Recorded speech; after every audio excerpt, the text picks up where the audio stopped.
ఒక మన స్టూడెంటే సార్. తను రెగ్యులర్గా ఇన్స్టిట్యూట్కి రాడు. తను డిమోటివేట్ అయ్యి హాస్టల్లో ఉన్న వాళ్ళందరినీ డిమోటివేట్ చేయడం మొదలెట్టాడు సార్. అతను రెగ్యులర్ గా వచ్చి సబ్జెక్ట్ స్కిల్ ఉంటే జాబ్ వస్తుంది సార్.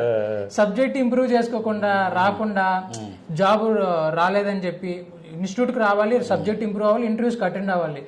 నెగిటివ్ గా ఆయన డిప్రెషన్ అయి పక్కన స్టూడెంట్స్ అంతా డిప్రెషన్ చేస్తూ నన్ను కూడా డిప్రెషన్ లోకి వెళ్ళేటట్టు మాట్లాడారు సార్.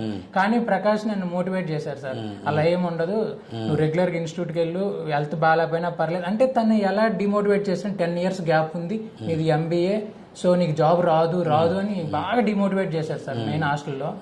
మిగతా ఇన్స్టిట్యూట్కి వెళ్ళే వాళ్ళు కూడా డిమోటివేట్ చేశారు. ఉదయాన్నే వెళ్తావు, అదేమి ఇన్స్టిట్యూట్, ఆ చైర్లో కూర్చుంటావు, అది ఇది అని. కానీ ఇక్కడికి వస్తే రియాలిటీ తెలుస్తుంది సార్, ఎంత హార్డ్ వర్క్, మేనేజ్మెంట్ ఎలా వర్క్ చేస్తున్నారు, మీ యొక్క ప్రిపరేషన్ కానీ, మీరు చెప్పే గైడ్ లైన్స్ కానీ, మీ మోటివేషన్ కానీ, ఎవ్రీ స్టూడెంట్ మీద తీసుకునే కేర్ కానీ, దానివల్ల అవుట్పుట్ డెఫినెట్ వస్తుంది సార్.